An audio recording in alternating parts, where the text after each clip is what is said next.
Nicknamed The Circle, some of Australia's most dangerous and depraved criminals, killers and crime bosses are locked away inside Australia's Supermax, known as Goulburn Correctional Centre. Located 3 kilometres northeast of the Central Business District in Goulburn, New South Wales, the prison is virtually impenetrable, with inmates even locked in cages to make phone calls. Today we look at 10 of the most dangerous criminals locked inside, including spree killer Malcolm George Baker, triple murderer Michael Cannan, and Australia's once most wanted man, Malcolm Naden. Welcome to 10 of the most dangerous inmates locked up inside Goulburn Correctional Facility. Don't forget to smash a like on the video, hit the subscribe button as we have videos publishing every single week now for the next 6 months, and comment down below your thoughts on these crazy people. Don't forget to check out some of my social media links in the description below where you can follow me on my various platforms, and I hope you enjoy the video. Number 10. Seth Gonzalez. Convicted and sentenced to life imprisonment for the murders of his father, Teodoro Gonzalez, and his mother, Mary Loeva Gonzalez, and even his sister, Claudine Gonzalez, Seth Gonzalez attacked his family in 2001. After committing the murders, he showered, changed his clothes, and sprayed Asian hate crimes on the walls to try and fool the police. He then visited the Sydney Central Business District, ate food, and visited the nearby video games arcade. Thinking he had gotten away with the murders, he made attempts to acquire his inheritance and pawned his mother's jewellery. His clothes, however, were covered in traces of the same spray paint used to write the graffiti on the walls. As his alibis began to fall apart, police found research on his computer into poisons, toxic plant seeds, and linked these to poisoning-like symptoms and illnesses in his family. He was arrested by detectives from the Strike Force Tawas on 13th of June 2002 and was later revealed to be a pathological liar. Multiple appeals against his sentence have been lodged and failed, with the latest being in March 2021. The case even led to the New South Wales government making it illegal to fail to disclose information that could have a substantial impact on the value of a property. Number 9. Michael Cannan. Currently serving 3 life sentences of imprisonment plus 50 years and 4 months without the possibility of parole, triple murderer Michael Cannan committed his crimes between July and December 1998. Cannan formed a criminal gang using his own initials, DK's Boys, in the late 1990s and mainly dabbled in the sale of drugs, but the gang soon took control of Sydney's criminal drug trade. Found guilty of shooting 3 different people, he was also accused of the Lakemba police station shooting, the Redfern shooting, and the White City police shooting. Several trials collapsed, including one where 2 jurors indicated they may be associated with other parties involved. By August 2007, Cannan had been convicted of murder, malicious wounding with intent, discharging a firearm with intent, and accessory after the fact to malicious wounding. He was found to have been involved in setting up a payroll system for fellow inmates at Goulburn in 2002.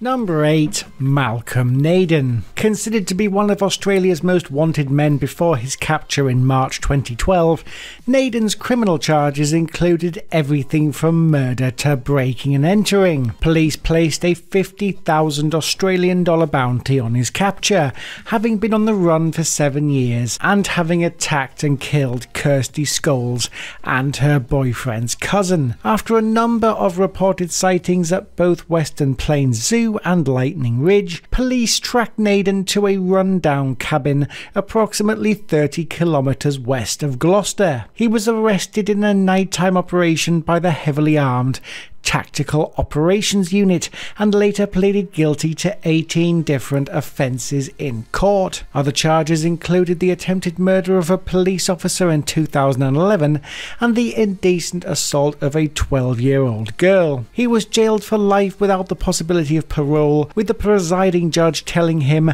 life outside of prison is not an option for you, to which he replied, "Thank you, Your Honour." Number 7. Lindsay Robert Rose. Born Lindsay Robert Lehman on 2nd of May 1955 at North Sydney, New South Wales, Australia, Rose grew up in Sydney's western suburbs and became a licensed private investigator in 1979. His spree of crimes began in 1984 when he killed Edward Kavanagh and Kavanagh's girlfriend at their home in Sydney's Hoxton Park.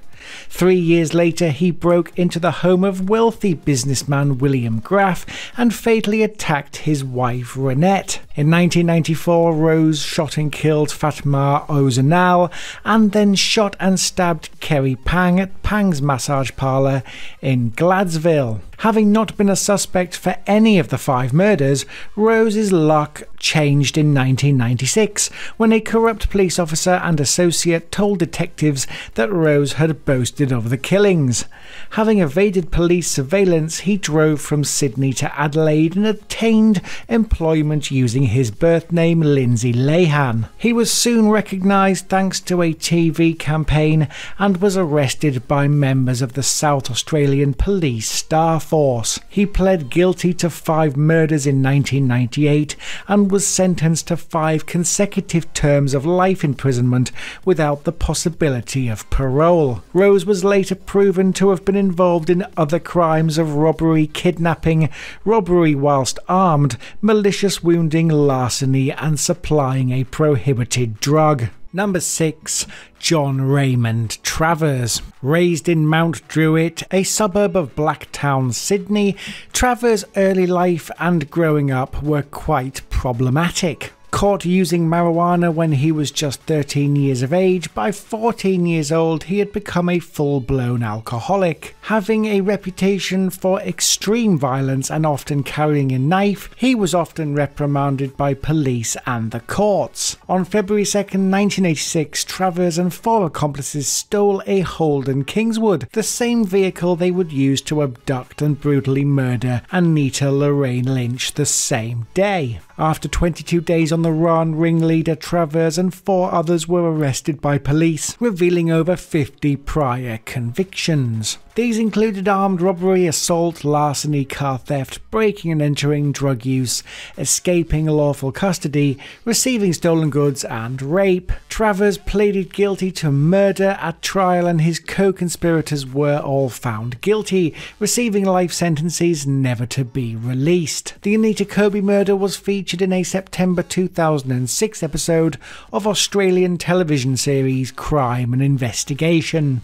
Did you know that security at Goulburn Jail is so secure that arriving staff and visitors must go through iris recognition and facial technology checks, airport-style body scanning security, and even have their cell phones jammed while on site? So paranoid by security are the guards, they even x-ray the inmates' food. Number 5. Mark Valera. Mark Valera, or Mark Van Crevel, as he was previously known, was convicted in 2000 of the murders of David O'Hearn and Frank Arkell in New South Wales. O'Hearn, a 59-year-old man who lived alone, was attacked by Valera in his Albion Park home on the 12th of June 1998, and it was not the first time a murder had taken place in the city thanks to killer Keith Schreiber. The murder was particularly gruesome,